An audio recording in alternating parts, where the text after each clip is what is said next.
Hi friends. Hi hello, ಹೇಗಿದ್ದೀರಿ ಎಲ್ಲರೂ? ಎಲ್ಲರೂ ಚೆನ್ನಾಗಿದ್ದೀರ ಅಂತ ಅನ್ಕೊತೀನಿ. ನಾನು ಕೂಡ ಚೆನ್ನಾಗಿದ್ದೀನಿ. ಫ್ರೆಂಡ್ಸ್, ಇವತ್ತು ಗುರುವಾರ, ಯಾವುದೇ ರೀತಿ ವಿಡಿಯೋಸ್ ಮಾಡಿಲ್ಲ. ಸೊ ಹಾಗೆ ಹೇಗೆ ಸ್ವಲ್ಪ ಕೆಲವೊಂದು ವಿಷಯಗಳನ್ನ ನಿಮ್ಮ ಹತ್ರ ಶೇರ್ ಮಾಡ್ಕೊಳ್ಳೋಣ ಅಂತ. ನನ್ನ ಪರ್ಸ್ನಲ್ ವಿಷಯ, ನನ್ನ ಜೀವನದಲ್ಲಿ ಒಂದೇ ಅಲ್ಲ, ಸುಮಾರು ಕಹಿ ಘಟನೆಗಳು ನಡೆದಿದೆ. ಅದರಲ್ಲಿ ಒಂದು ಕಹಿ ಘಟನೆಯನ್ನು ನಾನು ನಿಮ್ಮ ಹತ್ರ ಶೇರ್ ಮಾಡ್ಕೊಳ್ಳೋಕ್ಕೆ ಇಷ್ಟಪಡ್ತೀನಿ, ಹಂಚ್ಕೊಳ್ಳೋಕ್ಕೆ ಇಷ್ಟಪಡ್ತೀನಿ. ಹಾಗೆ ನಾನು ಸತ್ತು ಬದುಕಿ ಬಂದಿರೋದು ಅಂತಂದರೆ ತಪ್ಪಾಗಲ್ಲ. ಅಂಥ ಒಂದು ಘಟನೆನ ನಾನು ನಿಮ್ಮ ಹತ್ರ ಹೇಳ್ಕೊಳಕ್ಕೆ ಇಷ್ಟಪಡ್ತೀನಿ. ನಿಜ ಹೇಳಬೇಕಾದ್ರೆ ಅದೊಂದು ಪವಾಡನೇ. ನನ್ನ ಜೀವನದಲ್ಲಿ ಆಗಿರೋದನ್ನ ಹೇಳ್ಕೊತಾ ಇದ್ದೀನಿ. ಯಾರೆಲ್ಲ ನನ್ನ ವಿಡಿಯೋಸ್ ನೋಡ್ತಾ ಇದ್ರು, ಪ್ಲೀಸ್ ಸಬ್ಸ್ಕ್ರೈಬ್ ಮಾಡಿಕೊಂಡು ನನ್ನ ವಿಡಿಯೋ ನೋಡಿ. ಹಾಗೆ ಈ ವಿಡಿಯೋ ಇಷ್ಟ ಆದರೆ ಒಂದು ಲೈಕ್ ಮಾಡಿ.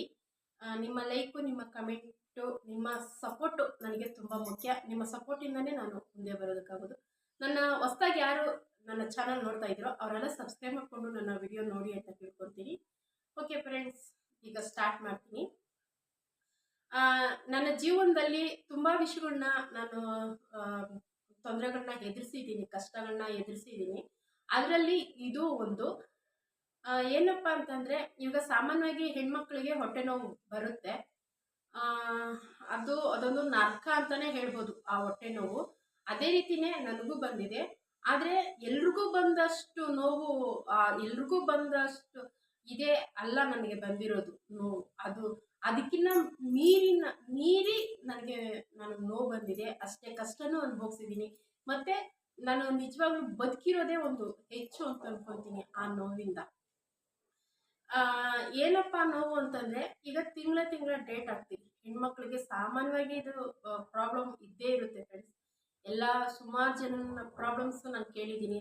ಅಯ್ಯೋ ಹೊಟ್ಟೆ ನೋವನ, ಇದೊಂದು ನಮಗೆ ನರಕ ಅಂತ ಹೇಳ್ತಾರೆ. ನಿಜ ಫ್ರೆಂಡ್ಸ್, ಇಷ್ಟು ನೋವು ಅಂತಂದರೆ ಅದೊಂದು ಪುನರ್ಜನ್ಮ ಅಂತಲೇ ಹೇಳ್ಬೋದು. ಹೆಣ್ಮಕ್ಳು ಸಾಮಾನ್ಯ ಪ್ರೆಗ್ನೆಂಟ್ ಆಗಿ ಒಂದು ಮಗುಗೆ ಜನ್ಮ ಕೊಟ್ಬಿಡ್ಬೋದು. ಅದೊಂಥರ ಜನ್ಮ ಕೊಟ್ಬಿಟ್ಟು ಆಮೇಲೆ ಆ ಮಕ್ಕಳನ್ನ ಸಾಕಿದಂದರೆ, ಜನ್ಮ ಕೊಟ್ಟಿರ್ತೀರಲ್ಲ, ಆವಾಗ ಆ ನೋವೆಲ್ಲ ಮರ್ತೋಗ್ಬಿಡುತ್ತೆ.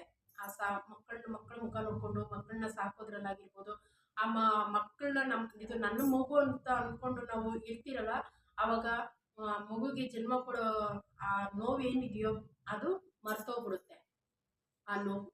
ಆದರೆ ಈ ತಿಂಗಳ ಹಾಕ್ತಿರಲ್ವ ಫ್ರೆಂಡ್ಸ್, ಈ ಹೊಟ್ಟೆ ನೋವು ಅದಂತೂ ಮರೆಯೋಕ್ಕೆ ಆಗಲ್ಲ. ಅದು ನಾನು ಅನುಭವಿಸಿರೋ ಎಂಥದ್ದು ಅದೊಂದು ನರ್ಕ ವೇದನೆ. ಅಷ್ಟು ನೋವು ನಾನು ಅನುಭವಿಸ್ತಿದ್ದೆ. ನನಗೆ ಸ್ಟಾರ್ಟ್ ಆಗಿತ್ತು ಯಾವಾಗ ಅಂದರೆ 2013ನೇ ಇಸ್ವಿನಲ್ಲಿ ಸ್ಟಾರ್ಟ್ ಆಯಿತು ನನಗೆ ಈ ನೋವು. ಆಗ ನನಗೆ ಏನು ಮಂತ್ಲಿ ಡೇಟ್ ಆಗೋದು ಅಷ್ಟೇ ನನಗೆ ಗೊತ್ತಿತ್ತು. ಆದರೆ ಸ್ವಲ್ಪ ಆವಾಗ ಕಾಣಿಸ್ಕೊಳಕ್ಕೆ ಸ್ಟಾರ್ಟ್ ಆಯಿತು. ಒಂದು ದಿವಸ ಇದ್ದಕ್ಕಿದ್ದಂಗೆ ತುಂಬ ಹೊಟ್ಟೆ ನೋವು ಬಂತು. ನಾನು ಗಾರ್ಮೆಂಟ್ಸ್ಗೆ ಹೋಗ್ತಾ ಇದ್ದೆ. ಗಾರ್ಮೆಂಟ್ಸ್ಗೆ ಹೋಗ್ತಾ ಇರಬೇಕಾದ್ರೆ ಆವಾಗ ನಾನು ಆರಾಮಾಗೇ ಇದ್ದೆ. ಒಂದು ದಿವಸ ಇದ್ದಕ್ಕಿದ್ದಂಗೆ ತುಂಬ ಹೊಟ್ಟೆ ನೋವು ಬಂದ್ಬಿಡ್ತು. ಸುಮಾರು ಒಂದು 2 ಗಂಟೆ ರಾತ್ರಿ ಫ್ರೆಂಡ್ಸ್. 2 ಗಂಟೆ ರಾತ್ರಿನಲ್ಲಿ ಅಂದರೆ ಅವಾಗ ನಾನು ಪೀರಿಯಡ್ ಆಗಿದ್ದೆ. ಸುಮಾರು 2 ಗಂಟೆ ರಾತ್ರಿನಲ್ಲಿ ಇದ್ದಕ್ಕಿದ್ದಂಗೆ ಹೊಟ್ಟೆ ನೋವು ಬಂತು. ಯಾಕೋ ತುಂಬ ಹೊಟ್ಟೆ ನೋವ್ತಾ ಇದೆಯಲ್ಲ ಅಂತಂದ್ಬಿಟ್ಟು ನಮ್ಮ ಅಮ್ಮನ್ನ ಎಬ್ಬಿಸ್ಕೊಂಡು ನಾನು ಹೊರಗಡೆ ವಾಶ್ರೂಮ್ಗೆ ಹೋಗಬೇಕಾಯ್ತು. ನಮ್ಮ ಅಮ್ಮನ್ನ ಎಬ್ಬಿಸ್ಕೊಂಡು ಹೋದೆ, ನಾನು ನಮ್ಮ ಅಮ್ಮನ ಕರ್ಕೊಂಡು. ಅದು ಆಗಿಲ್ಲ, ಅದು ವಾಶ್ರೂಮ್ ಹತ್ರಕ್ಕೂ ಹೋಗೋದಕ್ಕೂ ನನಗಾಗಿಲ್ಲ. ಅಷ್ಟು ಹೊಟ್ಟೆ ನೋವು ಬಂದ್ಬಿಡ್ತು ನನಗೆ. ತುಂಬ ಅಲ್ಲಿ ನಮ್ಮ ಕೈಯಲ್ಲಿ ಆಗ್ತಾನೆ ಇಲ್ಲ. ನಮ್ಮಮ್ಮ ಏನಾಯ್ತಮ್ಮ, ಯಾಕಮ್ಮ, ಏನಾಯ್ತು ಅಂತ ನಮ್ಮಮ್ಮ ಹಿಂಗೆಲ್ಲ ಮುಟ್ಟಿ ಹೊಟ್ಟೆ ಮುಟ್ಟು ಅಪ್ಕೊಂತಾರೆ, ಅಳ್ತಾರೆ. ನಮ್ಮಮ್ಮ ನಾನು ಬೀಳ್ತಾರೋ ಹೊಟ್ಟೆ ನೋವಿಗೆ ಮಧ್ಯರಾತ್ರಿ ಅಳ್ತಾರೆ ನಮ್ಮಮ್ಮ. ಆಮೇಲೆ ಅಮ್ಮ ನನ್ನ ಕೈಯಲ್ಲಿ ಆಗ್ತಾಯಿಲ್ಲ, ತುಂಬ ಅಳ್ತಾ ಇದ್ದೀನಿ, ನನ್ನ ಕೈಯಲ್ಲಿ ಆಗ್ತಾ ಇಲ್ಲಮ್ಮ ಅಂತ. ಆಮೇಲೆ ಅಯ್ಯೋ ಏನಾಯ್ತಮ್ಮ. ಹಾಗೆ ನಮ್ಮಮ್ಮ ಪಾಪ ಅವರಿಗೆ ನನ್ನನ್ನು ಎತ್ಕೊಳ್ಳೋದಕ್ಕೂ ಆಗ್ತಾಯಿಲ್ಲ. ತಲೆ ಸುತ್ತು ಒಂದು ಕಡೆ, ಹೊಟ್ಟೆ ನೋವು ಒಂದು ಕಡೆ, ಒಂಥರ ತಲೆ ಹಿಂಗೆ ಗರ್ರ ಅಂತ ತಿರುತ್ತೆ, ಕಣ್ಣು ಏನು ಕಾಣಿಸಲ್ಲ, ಮಂಜು ಎಲ್ಲ. ನನ್ನನ್ನು ಎತ್ಕೊಳಕ್ಕೆ ಪಾಪ ಅವ್ರ ಕೈಯಲ್ಲಿ ಆಗ್ತಾಯಿಲ್ಲ. ಬಮ್ಮ, ನಿಧಾನಾಗಿ ಬಮ್ಮ ಅಂತ ಹಂಗೆ ಕರ್ಕೊಂಡೋಗಿ ಮಲಗಿಸ್ತು ನಮ್ಮಮ್ಮ. ಆವಾಗಿಂದ ನನಗೆ ಸ್ಟಾರ್ಟ್ ಆಯಿತು ಹೊಟ್ಟೆ ನೋವು ಫ್ರೆಂಡ್ಸ್. ನನಗೆ ಹೊಟ್ಟೆ ನೋವು ಸ್ಟಾರ್ಟ್ ಆಗಿ ನಾನು ಗಾರ್ಮೆಂಟ್ಸ್ಗೆ ಹೋಗ್ತಾ ಇದ್ದೆ. ತಿಂಗಳಿಗೆ 5 ದಿವಸನೂ ನಾನು ರಜೆ ಹಾಕಬೇಕಾಗಿತ್ತು. 5 ದಿವಸನೂ ರಜೆ ಹಾಕಿ 5 ದಿವಸನೂ ಬೆಳಗ್ಗೆ ಒಂದು ಮಾತ್ರೆ, ಮಧ್ಯಾಹ್ನ ಒಂದು ಮಾತ್ರೆ, ತಿರ್ಗಾ ರಾತ್ರಿ ಒಂದು ಮಾತ್ರೆ, ತಿರ್ಗಾ ಸೆಂಟ್ರಲ್ಲಿ ರಾತ್ರಿ ಹೊತ್ತು ಸೆಂಟ್ರಲ್ಲಿ ಒಂದು ಮಾತ್ರೆ ಹೊಟ್ಟೆ ನೋವಿಗೆ. ಇದು 5 ದಿವಸನೂ ತಿನ್ನಲೇಬೇಕಾಗಿತ್ತು ಫ್ರೆಂಡ್ಸ್. ನನಗೆ ತಿಂದಿಲ್ಲ ಅಂತಂದರೆ ನನ್ನ ಕೈಲಿ ಎದ್ದು ಓಡಾಡೋಕ್ಕೂ ಆಗ್ತಾರಿಲ್ಲ, ಮಾತಾಡೋಕ್ಕೂ ಆಗ್ತಾರಿಲ್ಲ. ನಮ್ಮ ಜ್ಞಾನನೇ ನಮಗಿರಲಿಲ್ಲ, ನಮ್ಮ ಪ್ರಜ್ಞೆನೇ ನಮಗಿರಲಿಲ್ಲ. ಹೀಗೆ ಆಗ್ತಾ ಇತ್ತು. ಹೊಟ್ಟೆ ನೋವು ಬಂದಾಗ ಹೆಂಗಿತ್ತು ಅಂತ ಅಂದರೆ ಫ್ರೆಂಡ್ಸ್, ನಾನು ಅದನ್ನ ಹೇಳ್ಕೊತಾ ಇದ್ದೀನಿ, ಕೆಲವ್ರು ಹೇಳ್ಕೊತಾರೋ ಇಲ್ಲೋ ಗೊತ್ತಿಲ್ಲ.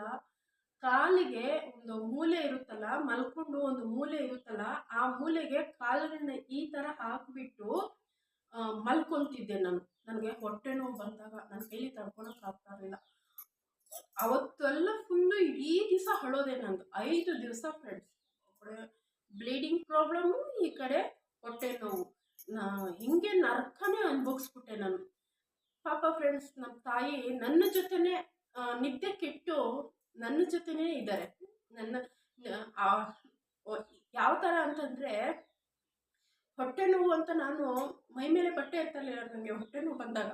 ನಿಜವಾಗ್ಲೂ ಫ್ರೆಂಡ್ಸ್, ನನ್ನ ಮೈ ಮೇಲೆ ಒಂದಿಷ್ಟು ಬಟ್ಟೆ ಇರ್ತಾ ಇರಲಿಲ್ಲ. ಆ ಕಾಲುಗಳನ್ನ ಗೋಡೆ ಮೇಲೆ ಈ ಥರ ಹಾಕ್ಬಿಟ್ಟು ಮಲ್ಕೊಂಡ್ಬಿಡ್ತಿದ್ದೆ. ಇಲ್ಲಿವರೆಗೂ ಇರ್ತಿತ್ತು ನನಗೆ ಬಟ್ಟೆ. ಅವಾಗ ನಮ್ಮ ತಾಯಿ ಆ ಹೊಟ್ಟೆನೆಲ್ಲ ನೀವಿ ಕಣ್ಣೀರು ಒರೆಸ್ತಿದ್ರು. ಏನಮ್ಮ ಪಾಪ ಅವ್ರಿಗೇನು ಗೊತ್ತಿಲ್ಲ, ಹೊಟ್ಟೆ ನೋವು ಅಂತ ನಾನು ಅಳುತ್ತಾ ಇರೋದು ಅಷ್ಟು ಗೊತ್ತಾಗ್ತಿತ್ತು. ನಮ್ಮ ತಾಯಿ ನನ್ನ ಜೊತೆನೂ ಅಳ್ತಾ ಇದ್ರು. ಆವಾಗ ಹೀಗೆ ಯಾರೋ ಹೇಳಿದ್ರು, ಬಿಸಿನೀರು ಕಾಯಿಸ್ಬಿಟ್ಟು ಬಿಸಿನೀರಲ್ಲಿ ಬಟ್ಟೆನ ಹಾಕ್ಬಿಟ್ಟು ಹೊಟ್ಟೆ ಮೇಲೆ ಹಾಕು ಅಂತ ಹೇಳಿದ್ರು. ಆಗ ನಾನು ನಮ್ಮಮ್ಮಗೆ ಹೇಳಿದೆ, ಅಮ್ಮ ಬಿಸಿನೀರು ಕಾಯಿಸ್ಕೊಂಡು ಹೋಗು, ಒಂದು ಚೆನ್ನಾಗಿರೋ ಕಾಟನ್ ಬಟ್ಟೆ ತೊಗೊಂಬ ಅಂತ. ಆಗ ನಮ್ಮಮ್ಮ ಒಂದು ಪಾತ್ರೆಯಲ್ಲಿ ಬಿಸಿ ನೀರು ತೊಗೊಂಬಂದು, ಒಂದು ಟವಲ್ ತೊಗೊಂಬಂದು ನಾನು ಮಲಗಿದ್ದೆ. ನನಗೆ ನೋವಲ್ಲೇ ಹೇಳಿದ್ದೀನಿ. ಆವಾಗ ನಮ್ಮಮ್ಮ ಸರಿ ಅಂತಂದ್ಬಿಟ್ಟು ಆ ಬಿಸಿನೀರಲ್ಲಿ ಟವಲ್ನ ಹದ್ಬಿಟ್ಟು ಹೊಟ್ಟೆ ಮೇಲೆ ಹಾಕ್ತಿದ್ರು. ಆವಾಗ ಆ ಹೊಟ್ಟೆ ಮೇಲೆ ಆ ಬಟ್ಟೆ ಹಾಕ್ಕೊಂಡಾಗ ಅಷ್ಟೇ ನನಗೆ ಸ್ವಲ್ಪ ಸಮಾಧಾನ, ಚೆನ್ನಾಗಿ ನಿದ್ದೆ ಮಾಡ್ತಿದ್ದೆ. ಆವಾಗ ನಮ್ಮ ಅಮ್ಮನೂ ಸ್ವಲ್ಪ ನಿದ್ದೆ ಮಾಡ್ತಿದ್ರು. ಮತ್ತೆ ನನಗೇನಾದರೂ ಎಚ್ಚರಿಕೆ ಹೋಗ್ಬಿಡ್ತಂದ್ರೆ ಮತ್ತೆ ಹೊಟ್ಟೆ ನೋವು ಸ್ಟಾರ್ಟ್ ಆಗ್ತಿತ್ತು. ನನಗೆ ತುಂಬ ಹೊಟ್ಟೆ ನೋವು, ತಿರ್ಗಿ ಅಮ್ಮ ಅಂತ ಕಿರಿಸ್ತಿದ್ದೆ. ಆವಾಗ ನಮ್ಮ ಅಮ್ಮ ಮತ್ತೆ ಎದ್ಬಿಡ್ತಿದ್ರು. ನಮ್ಮಮ್ಮ ಆವಾಗ ಮತ್ತೆ ಎದ್ದು ಮತ್ತೆ ಅಮ್ಮ ನನ್ನ ಕೈಲಿ ಹಾಕ್ತಾ ಇಲ್ಲ, ಮತ್ತೆ ತಿರ್ಗಾ ಹೊಟ್ಟೆ ನೋವು, ಮತ್ತೆ ಹೋಗಿ ನೀರು ಕಾಯಿಸ್ಕೊಂಬಂದು ಮತ್ತೆ ನಾನು ಹೊಟ್ಟೆ ಮೇಲೆ ಹಾಕೋದು. ತಿರ್ಗಾ ನಾನು ನಿದ್ದೆ ಮಾಡೋವರೆಗೂ ನಮ್ಮಮ್ಮ ಹೀಗೆ ಮಾಡ್ತಿದ್ರು. ಬಿಸಿನೀರು ಕಾಯಿಸ್ಕೊಂಬರೋದು, ಬಟ್ಟೆನ ಬಿಸಿನೀರಲ್ಲಿ ಹದ್ದೋದು, ಆ ಬಟ್ಟೆ ತೆಗೆದು ಹೊಟ್ಟೆ ಮೇಲೆ ಹಾಕೋದು, ಹೀಗೆ ಮಾಡ್ತಿದ್ರು ನಮ್ಮಮ್ಮ. ನಾನಾದರೂ ಸ್ವಲ್ಪ ನಿದ್ದೆ ಮಾಡ್ತಿದ್ದೆ. ಆ ನೋವು, ಆ ಬಿಸಿ ಬಟ್ಟೆನ ಹೊಟ್ಟೆ ಮೇಲೆ ಹಾಕ್ಕೊಂಡಾಗ ಆವಾಗ ಸ್ವಲ್ಪ ನೋವು ಕಮ್ಮಿ ಆಗ್ತಿದೆ ಅಂದ್ಬಿಟ್ಟು ನಾನು ಮಲಗಿರ್ತಿದ್ದೆ. ಆದರೆ ನಮ್ಮ ತಾಯಿ ಮಲಗ್ತಾನೆ ಇರಲಿಲ್ಲ ಪಾಪ. ಅದನ್ನ ಯಾವಾಗ ಸ್ವಲ್ಪ ತಣ್ಣಗಾಗ್ತಿತ್ತು ಹಂಗೆ ಅದ್ಬಿಟ್ಟು ಹಂಗೆ ಬಿಸಿ ಬಟ್ಟೆನ ಹಾಕೋರು. ಹೀಗೆ ಆಯಿತು ಫ್ರೆಂಡ್ಸ್. ಆಮೇಲೆ ಇಷ್ಟು ಮಾಡ್ಕೊಂಡೇ ಬಂದೆ. ಅದ್ರ ಸೆಂಟ್ರಲ್ಲು ಹಾಸ್ಪಿಟ್ಲಿಗೆ ಹೋಗ್ತಿದ್ದೆ. ಆಗ ನನಗೆ ಯಾವ ಹಾಸ್ಪಿಟ್ಲಲ್ಲೂ ನೀನು ಹೊಟ್ಟೆ ಮೇಲೆ ಗಡ್ಡೆ ಇದೆ ಅಂತ ಯಾರೂ ನನಗೆ ಹೇಳಿದವರೇ ಇಲ್ಲ. ನನಗೆ ವಿಜಯ ನರ್ಸಿಂಗ್ ರೂಮ್ಗೆ ಹೋಗಿದ್ದೀನಿ, ಅಲ್ಲೂ ಸಹ ಹೇಳಿಲ್ಲ. ತಿರ್ಗಿ ಅದಿತಿ ಹಾಸ್ಪಿಟಲ್, ಅಲ್ಲೂ ಸಹ ನನಗೆ ಹೇಳಿರಲಿಲ್ಲ. ಏನೋ ಒಂದು ಸಣ್ಣದಾಗಿ ನೀರುಗುಳ್ಳೆ ಇದೆ ಅಂತ ಹೇಳಿದರು. ನೀರುಗುಳ್ಳೆ ತಾನೇ ಅಂದ್ಬಿಟ್ಟು ನಾನು ಸುಮ್ಮನೆ ಹೋಗ್ಬಿಟ್ಟಿದ್ದೆ. ಸ್ಕ್ಯಾನಿಂಗ್ ಎಷ್ಟು ಸ್ಕ್ಯಾನ್ ಮಾಡಿಸ್ತಿದ್ದೆ ಗೊತ್ತಾ ಫ್ರೆಂಡ್ಸ್, ತುಂಬ ಸ್ಕ್ಯಾನ್ ಮಾಡಿಸ್ತಿದ್ದೆ ನಾನು. ಒಂದು 3 ತಿಂಗಳಿಗೆ 4 ತಿಂಗಳಿಗೆ ಡಾಕ್ಟ್ರ್ ಹೆಂಗೆ ಹೇಳ್ತಿದ್ರು ಹಂಗೆಲ್ಲ ಕೇಳ್ತಾ ಇದ್ದೆ ನಾನು. ಸರಿ, ಹಿಂಗೆ ನಾನು ನೋವು ನಡೀತಾ ಇತ್ತು. ತಿಂಗಳು ನಮ್ಮಮ್ಮನೂ ಅದೇ ಸೇವೆನೇ ಮಾಡ್ತಾ ಬರ್ತಾಯಿದ್ರು. ನಾನು ಹಿಂಗೆ ಮದುವೆ ಆದಮೇಲೆ ಇಲ್ಲಿಗೆ ಬಂದುಬಿಟ್ಟೆ. ಮದುವೆ ಆಗಿ ಬಂದಮೇಲೆ ಅದೇ ಥರನೇ ಹೊಟ್ಟೆ ನೋವು. ಅಲ್ಲಾದರೂ ನಮ್ಮ ತಾಯಿ, ಇಲ್ಲಿ ನನ್ನನ್ನು ಯಾರು ನೋಡ್ಕೊತಾರೆ ಹೊಟ್ಟೆ ನೋವು ಬಂದಾಗ ಫ್ರೆಂಡ್ಸ್? ಇಲ್ಲಿ ಯಾರು ನೋಡ್ಕೊತಾರೆ? ಆದರೆ ನಿಜವಾಗ್ಲೂ ನನಗೆ 2ನೇ ತಾಯಿಯಾಗಿ ಇದ್ದಿದ್ದು ಬೇರೆ ಯಾರೂ ಅಲ್ಲ, ನನ್ನ ಗಂಡ. ನಿಜವಾಗ್ಲೂ ನಾನು ಅವ್ರನ್ನ ಪಡಿಬೇಕಾದ್ರೆ ನಾನು ತುಂಬಾ ಪುಣ್ಯ ಮಾಡಿದ್ದೆ. ನನಗೆ 2ನೇ ತಾಯಿಯಾಗಿ ನನ್ನ ಗಂಡ ಇದ್ದರು ನನ್ನ ಜೊತೆ. ನನ್ನ ತಾಯಿ ಯಾವ ಥರ ನನಗೆ ಮಾಡ್ತಾ ಇದ್ರು ಅಲ್ಲಿ, ಅದೇ ಥರನೇ ನನ್ನ ಗಂಡ ನನಗೆ ಮಾಡ್ತಾಯಿದ್ರು. ಅಳ್ತಾಯಿದ್ರು, ಒಳ್ಳೆ ಚಿಕ್ಕ ಮಗು ಥರ ನನ್ನನ್ನು ಆ ಟೈಮಲ್ಲಿ ನೋಡ್ತಿದ್ರು ನನ್ನನ್ನು. ಅವ್ರ ಪಾಪ ಓದಿಲ್ಲ, ಬರಹ ಇಲ್ಲ, ಏನು ಅಷ್ಟೊಂದು ತಿಳುವಳಿಕೆ ಇಲ್ಲ ನನ್ನ ಗಂಡಗೆ ಹೇಳಬೇಕು ಅಂದರೆ. ಆದರೆ ಆ ಟೈಮಲ್ಲಿ ನಾನು ಅವ್ರಿಗೆ ಹೇಳ್ಕೊಟ್ಟೆ, ನನಗೆ ಈ ಥರ ಮಾಡಿದ್ರೇ ನಾನು ನಿದ್ದೆ ಮಾಡೋದು, ಹೊಟ್ಟೆ ನೋವು ಸ್ವಲ್ಪ ಕಮ್ಮಿ ಆಗೋದು ಅಂತ. ಪಾಪ ನಮ್ಮ ಯಜಮಾನ್ರು ಅದೇ ಥರನೇ ಮಾಡ್ತಾಯಿದ್ರು. ಆಮೇಲೆ ಮದುವೆ ಆದಮೇಲಿಂದ ಮಕ್ಕಳ ಮಕ್ಕಳು ಮಾಡ್ಕೊಳೋ ಒಂದು ಆಸೆ ಇದ್ದೇ ಇರುತ್ತೆ ಪ್ರತಿಯೊಬ್ಬ ಹೆಣ್ಣಿಗೂ, ಹಾಗೆ ನನಗೂ. ಆಗ ಆಮೇಲೆ ಎಲ್ಲ ಹೇಳ್ತಿದ್ರು, ಎಲ್ಲರೂ ತೋರಿಸ್ಕೊ, ಒಂದು ಒಳ್ಳೆ ಜಾಗದಲ್ಲಿ ತೋರಿಸ್ಕೊಂಡು ಮಕ್ಕಳಾಗೋ ಪ್ರಯತ್ನ ಮಾಡು, ಇಲ್ಲಾಂದ್ರೆ ಹೆಂಗೆ ಅಂತ ಕೇಳ್ತಿದ್ರು. ಸರಿ ಅಂದ್ಬಿಟ್ಟು ನಾನು ಡಾಕ್ಟರ್ ಹತ್ರ ಹೋದೆ. ಸರ್ಜಾಪುರದಲ್ಲಿ ಯಾವುದೋ ಒಂದು ಹಾಸ್ಪಿಟ್ಲಿಗೆ ಹೋಗಿದೆ, ಹಾಸ್ಪಿಟ್ಲ್ ಹೆಸರು ಮರ್ತಿದ್ದೀನಿ. ಅಲ್ಲೊಬ್ಬ ಡಾಕ್ಟ್ರು ಹೇಳಿದ್ರು, ಅವರು ಒಂದು ಸಣ್ಣ ಕ್ಲಿನಿಕ್ ಇಟ್ಕೊಂಡಿದ್ರು. ಅವರು ಹೇಳಿದ್ರು, ಈ ಥರ ಹೊಸೂರಲ್ಲಿ MRI ಸ್ಕ್ಯಾನ್ ಒಂದು ಮಾಡಿಸ್ಕೊಂಬನ್ರಿ ಅಂತ. ಸರಿ ಅಂದ್ಬಿಟ್ಟು ಸ್ಕ್ಯಾನ್ ಮಾಡ್ಸೋಕ್ಕೆ ಅಂತ ಹೋದ್ರಿ. ಸ್ಕ್ಯಾನ್ ಮಾಡ್ಸೋಕ್ಕೆ ಅಂತ ಹೋದ್ರಿ. ಸ್ಕ್ಯಾನಲ್ಲಿ ಅಲ್ಲಿ ನಾನು ಅದೇ ಫಸ್ಟ್ ಟೈಮ್ ಅಷ್ಟು ದೊಡ್ಡ ಹಾಸ್ಪಿಟ್ಲಿಗೆ ಹೋಗಿ ಅಷ್ಟು ದೊಡ್ಡ ಸ್ಕ್ಯಾನ್ ಮಾಡಿಸಿರೋದು ಅದೇ ಫಸ್ಟ್ ಟೈಮು. ಹೋಗ್ಬಿಟ್ಟು ಅಲ್ಲಿ ಸ್ಕ್ಯಾನು ಸುಮಾರು 7,000 ಆಯಿತು ಫ್ರೆಂಡ್ಸ್, ಒಂದು ಸ್ಕ್ಯಾನಿಗೆ, MRI ಸ್ಕ್ಯಾನ್ಗೆ. ಅಲ್ಲಿ ಸ್ಕ್ಯಾನ್ ಮಾಡಿಸ್ಕೊಂಬಂದ್ರಿ. ಅಲ್ಲಿ ಸ್ಕ್ಯಾನ್ ಮಾಡಿಸ್ಕೊಂಬಂದಾದ್ಮೇಲೆ ಆ ಡಾಕ್ಟ್ರು ಹೇಳಿದ್ರು ನನಗೆ, ಏನು ಸ್ವಲ್ಪ ಹೊಟ್ಟೆನಲ್ಲಿ ಈ ಥರ ಏನೋ ಗಡ್ಡೆ ಇದೆ ಅಂತ. ನನಗೆ ನಿಜ ಹೇಳ್ಬೇಕಂದ್ರೆ ಅವ್ರು ಹೇಳಿದ ಮೇಲೆ ನನಗೆ ನಂಬಿಕೆ ಇರಲಿಲ್ಲ. ಮತ್ತು ಅದು ಡಾಕ್ಟ್ರು ಅಂತ ನನಗೆ ಅನಿಸೋರಿಲ್ಲ, ಯಾಕಂದರೆ ಅವ್ರು ಆ ಥರನೇ ಇದ್ರು. ಒಂದು ಹುಡುಗಿ ಥರ ಅವರು ಇದು ಒಂದು ಮನೆಯಲ್ಲಿ ಅವರು ಕ್ಲಿನಿಕ್ ಮಾಡ್ಕೊಂಡಿದ್ರು. ನನಗೆ ನಮ್ಮ ಯಜಮಾನ್ರು ಇಲ್ಲಿ ಕರ್ಕೊಂಬಂದ್ಬಿಟ್ಟಿದ್ದಾರಲ್ಲ, ಏನು ಅಲ್ಗೋಗೋದು ನಾನು, ಇವ್ರು ಏನು ಕರೆಕ್ಟಾಗಿ ಹೇಳ್ತಾರಾ, ನಿಜ ಹೇಳ್ತಾರಾ ಅಂತಂದ್ಬಿಟ್ಟು ನಾನು ಅವ್ರ ಮಾತನ್ನ ನಾನು ನಂಬಿರಲಿಲ್ಲ. ಸರಿ, ಅಲ್ಲಿ ಬಿಟ್ಟಾಯಿತು. ಮತ್ತೆ ಅದು ಸ್ಕ್ಯಾನೇನೋ ಮಾಡಿಸ್ದೆ, ಮತ್ತೆ ಬಂದುಬಿಟ್ಟೆ, ಸೈಲೆಂಟ್ ಆಗಿಬಿಟ್ಟೆ. ಮಾಮೂಲಿ ಅದೇ ಥರ ತಿಂಗಳು ಹೊಟ್ಟೆನೋ ಬರ್ತಾನೆ ಇತ್ತು. ಅವ್ರು ಕೊಡೋ ಟ್ಯಾಬ್ಲೆಟ್, ಅವ್ರ ಡಾಕ್ಟ್ರು ಕೊಟ್ಟಿದ್ರೆ ಆ ಟ್ಯಾಬ್ಲೆಟ್ ತಿಂತಿದ್ದೆ. ಆ ಟ್ಯಾಬ್ಲೆಟ್ ತಿಂದಾಗ ಹೊಟ್ಟೆನೋ ಹೋಗ್ತಾ ಇತ್ತು. ತಿರ್ಗಾ ತಿಂಗಳ ಅದೇ ಪ್ರಾಬ್ಲಮ್, ಸೇಮ್ ಪ್ರಾಬ್ಲಮ್, ತಿಂಗಳ. ಫ್ರೆಂಡ್ಸ್, ನನಗೆ ಹೊಟ್ಟೆ ನೋವು ಬಂದಾಗ ಯಾರು, ನನ್ನ ಮದುವೆ ಆಗೋದಕ್ಕೆ ಮುಂಚೆ ನಮ್ಮೂರಲ್ಲಿ ಯಾರೂ ನನ್ನನ್ನು ಅಂದೋರಲ್ಲ. ನಾಟಕ ಮಾಡ್ತಾವಳೆ, ಏನಪ್ಪ ಇವ್ರದ್ದು ಅವಸ್ಥೆ, ಹಂಗೆ ಹಿಂಗೆ ಅಂತ ಬೈದೋರೇ ಇಲ್ಲ. ಆದರೆ ಇಲ್ಲಿ ಬಂದ ಮೇಲೆ ನನ್ನನ್ನು ಅಂದಿತ್ತು ಬೇರೆ ಯಾರೂ ಅಲ್ಲ, ನಮ್ಮ ಅತ್ತೆ ನಾನು ಹೊಟ್ಟೆ ನೋವು ಅಂತ ಒದ್ದಾಡ್ತಾ ಇದ್ರೆ ಒಂದು ದಿವಸನಾದ್ರೂ ನೀನು ಹೆಂಗಿದ್ದೀಯಮ್ಮ, ಯಾಕಮ್ಮ ಅಂತ ಒಂದು ದಿವಸ ಕೇಳ್ದೋರಲ್ಲ ನನ್ನನ್ನು. ನಮ್ಮ ಯಜಮಾನ್ರು ಬೆಳಗ್ಗೆ ಹೋದ್ರೆ ಸಂಜೆ ಬರ್ತಿದ್ರು. ಆ ರೂಮಲ್ಲಿ ಮಲಗಿರ್ತಿದ್ದೆ ನಾನು. ಸೇಮ್ ಆಗಲೇ ಹೇಳಿದ್ನಲ್ಲ, ಗೋಡೆಗೆ ಕಾಲುಗಳನ್ನ ಹಾಕ್ಬಿಟ್ಟು ಮಲ್ಕೊಂಡು ನಿದ್ದೆ ಮಾಡ್ತಿದ್ದೆ. ಊಟ ಇಲ್ಲ, ನೀರಿಲ್ಲ, ಏನೂ ಇಲ್ಲ, ನನಗೆ ಕ್ಯಾರ್ ಮಾಡ್ತಾನೆ ಇರಲಿಲ್ಲ. ನಮ್ಮ ಯಜಮಾನ್ರು ಬೆಳಗ್ಗೆ ಹೋದ್ರೆ ಸಂಜೆ ಬರೋರು, ಸಂಜೆ ಕುತ್ಕೊಳ್ಳೋರು ಪಾಪ ನನ್ನ ಹತ್ರ ಬಂದ್ಬಿಟ್ಟು. ನಾನು ನಿದ್ದೆ ಮಾಡ್ತಿದ್ದೆ, ಕುತ್ಕೊಂಡ್ಬಿಡೋರು ಅವ್ರ ಕೆಲ್ಸಕ್ಕೆ ಹೋಗ್ಬೋದು. ನಾನು ನೆನೆಸ್ಕೊಂಡ್ರೆ ನೋವಾಗುತ್ತೆ ಫ್ರೆಂಡ್ಸ್.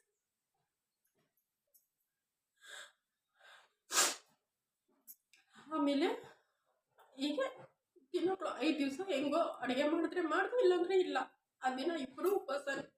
ನಮ್ಮ ಅತ್ತೇನೋ ಆ ಕಡೆ ಅವರ ದೊಡ್ಡ ಮನೆ ಇತ್ತು, ಅವ್ರು ತಿಂದ್ಕೊಂತಿದ್ರು, ಹೇಗೋ ಇರ್ತಿತ್ತು. ಈಗ ಕಳೀತಾ ಇತ್ತು ಫ್ರೆಂಡ್ಸ್. ಆಮೇಲೆ ನನಗೆ ಒಬ್ಳು ಪರಿಚಯ ಆದರು, ಇಲ್ಲೇ ಇದೆ ಊರಲ್ಲೇನೆ, ಶ್ವೇತಾ ಅಂತ. ಮನೆಯಿಂದ ಕಡೆ ಇದ್ದಾಳೆ, ಈಗಿಲ್ಲ ಹುಡುಗಿ, ಆದರೆ ಅವಳು ಬೇರೆ ಹುಡುಗಿ, ಅವರು ಊರಿಗೆ ಹೋಗ್ಬಿಟ್ಟಿದ್ದಾರೆ. ಆ ಹುಡುಗಿ ಪರಿಚಯ ಆಯಿತು. ಆ ಹುಡುಗಿಗೂ ನನಗೆ ತುಂಬ ಕ್ಲೋಸ್ ಆಗಿಬಿಟ್ರಿ, ನಾವು ತುಂಬಾ ಕ್ಲೋಸ್ ಆಗಿಬಿಟ್ರಿ. ಈಗ ನನಗೆ ಹೊಟ್ಟೆ ನೋವು ಅದು ಇದು ಅಂತ ಬಂದಾಗ ಅವಳು